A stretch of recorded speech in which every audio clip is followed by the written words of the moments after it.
Oke, selamat pagi, siang, dan malam. Kembali dengan saya, Rehan Akbaranda Sugiarto. Kali ini kita akan membahas mesin diesel 2 tak dan 4 tak.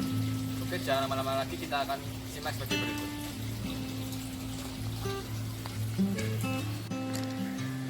Oke, sekarang kita akan membahas langkah kerja mesin diesel 2 tak.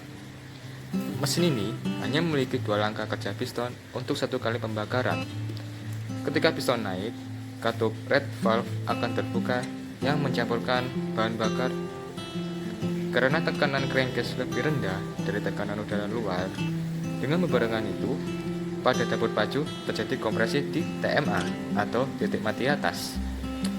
Pada campuran bahan bakar yang sudah tersedia di pembakaran, pada TMA atau titik mati atas akan disambung langkah kedua dengan busi membersihkan api dan terjadi ledakan. Duar! Untuk mendorong mesin piston menuju ke TMP atau titik mati bawah, ketika piston mencapai exhaust, sisa pembakaran akan melalui saluran exhaust dan langkah ini terjadi terus-menerus. Oke, sekarang kita akan beralih ke mesin diesel 4 tak. Sebelum kita melangkah ke mesin 4 tak diesel, jika pemirsa belum paham, mari kita ulang lagi kembali ke mesin diesel 2 tak. Ya, mesin diesel 2 tak yaitu mesin mengubah energi panas atau kimiawi menjadi energi gerak dengan 1 kali poros engkol. Pembakaran energi panas dari solar dan oksigen dikonversikan menjadi hasil pembakaran mendorong piston bergerak. Sesuai gambar yang ada di depan itu, posisi silinder berada di TMP atau titik mati bawah. Yang terbuka adalah sisi katup udara yang memasukkan udara, sedangkan di sisi injektor itu sendiri mengaliri solar ya. Jadi solar dan oksigen bersatu. Lanjut sehingga kepala piston berada di puncak atas atau yang disebut TMA, titik mati atas, hingga terjadi ledakan yang dari sebuah oksigen dan solar tadi. Dan kemudian katup exhaust terbuka untuk membuang udara sisa ke jalur knalpot. Dan flywheel guna mempertahankan crankshaft dalam mesin piston menyimpan tenaga putar atau yang disebut inertia. Oke, untuk langkah ini kita akan membahas mesin diesel 4 tak. Untuk 4 tak memiliki 4 langkah piston untuk 1 kali pembakaran. Oke, langkah pertama, mesin menghisap campuran bahan bakar hingga piston berada di TMP atau titik mati bawah. Setelah klep menutup, piston bergerak ke TMA atau titik mati atas untuk membersihkan kompresi. Setelah itu, busi membersihkan api dan terjadi ledakan. Diar! Hingga piston menghasilkan daya dan piston kembali ke TMP atau titik mati bawah. Lalu, daya tersebut tersalurkan ke flywheel yang membuat piston kembali bergerak ke titik atas atau TMA dan melakukan langkah buang melalui klep exhaust, yaitu sisa udara terbuang melalui knalpot motor atau mobil. Dan seterusnya langkah ini terjadi terus-menerus. Oke.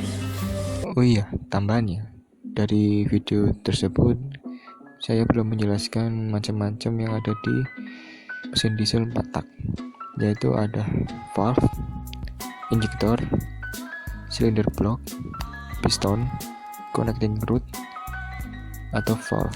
Pada umumnya mesin diesel 4 tak memiliki 4 langkah. Langkah yang utama adalah intake, yaitu menyedot udara masuk dengan bergeraknya kepala piston dari titik atas hingga ke titik mati bawah dengan kondisi katup yang terbuka.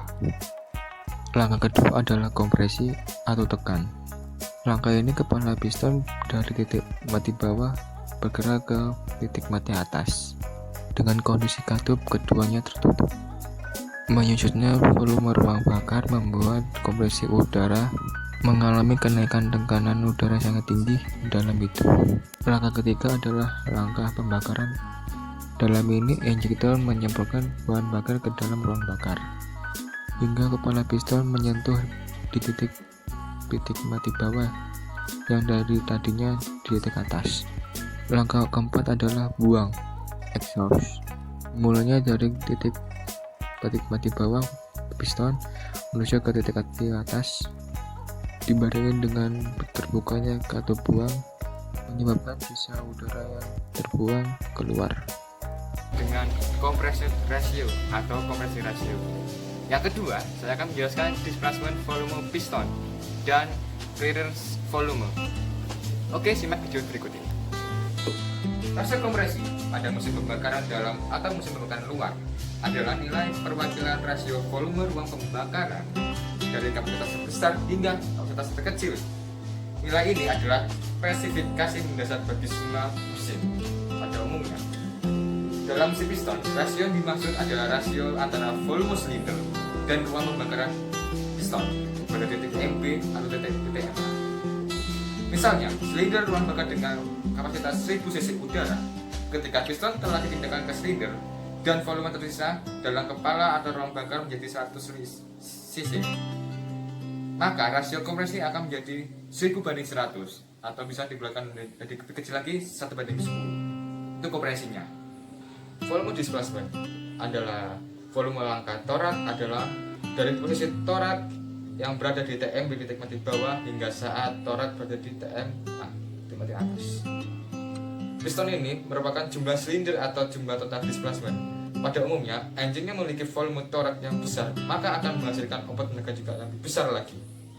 Hal ini dikarenakan silinder mampu menghisap lebih banyak campuran bahan bakar dan udaranya. Yaitu ada rumusnya, V P per 4 D maka 2 dikali L dikali N. V artinya volume langkah torak, P artinya perbandingan keliling dari lingkaran terhadap garis tengah dari lingkaran tersebut, D artinya diameter dari silinder, L artinya panjang langkah torak dari TMB ke TMA, N adalah jumlah silinder untuk engine lebih dari 1 silinder. Rasio clear adalah ruang ruh. Yang dimaksud itu adalah misalkan 2 silinder yang berada di titik atas atau TMA, yang di bawah ini ada TMB, itulah namanya ruang ruh. Yaitu ya itu aja. Oke, sekian dari saya Rehan Armananda Sugiarto dari Teknik Manajemen Kapal Semester 3. Sekian, terima kasih. Assalamualaikum warahmatullahi wabarakatuh.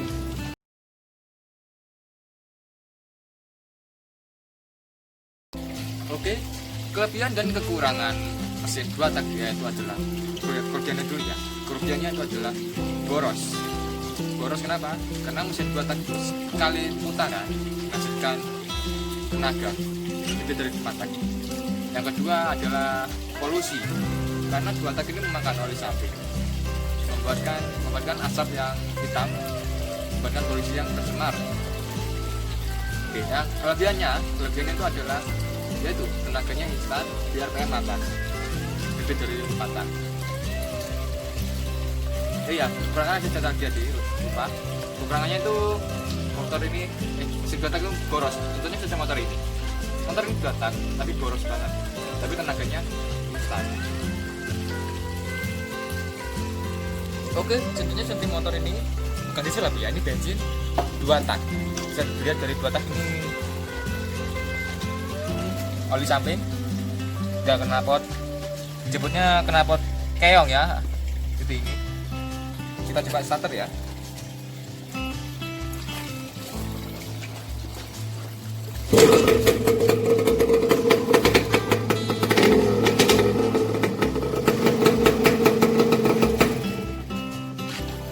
Ya, berisik banget kan ya. Itulah kekurangannya buat bising motor ini, tapi tenaganya instan sekali. Oke, kita akan kembali ke 4 tak. Jadi motor ini 4 tak tapi bensin ya, bukan diesel ya. 4 tak yang split ini 4 tak, knalpotnya yang standar, tapi gas emisinya sangat rendah sekali, tidak mengotori udara, tapi tenaganya tidak ada. Bandingkan motor 2 tak. 4 tak tidak memakai oli samping. Dan kita coba starter ya. Motor ini tidak menimbulkan polusi udara karena tidak memakai oli samping.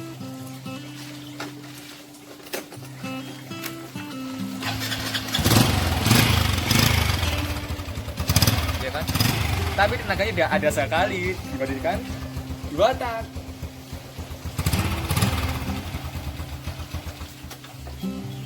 Dari kesimpulan ini kita bisa mencerna apa yang kita butuhkan, apa yang kita lakukan. Jika kita membutuhkan 2 tak, ya udah, itu tenaganya lebih besar, tapi polusinya sangat besar. Tapi jika 4 tak, ya nggak apa juga, tergantung pilihan dan kebutuhan masing-masing. Oke, sekian dari saya Rehan Arnando Subiarto dari Teknik Transport Kapal semester 3. Sekian, terima kasih. Assalamualaikum warahmatullahi wabarakatuh.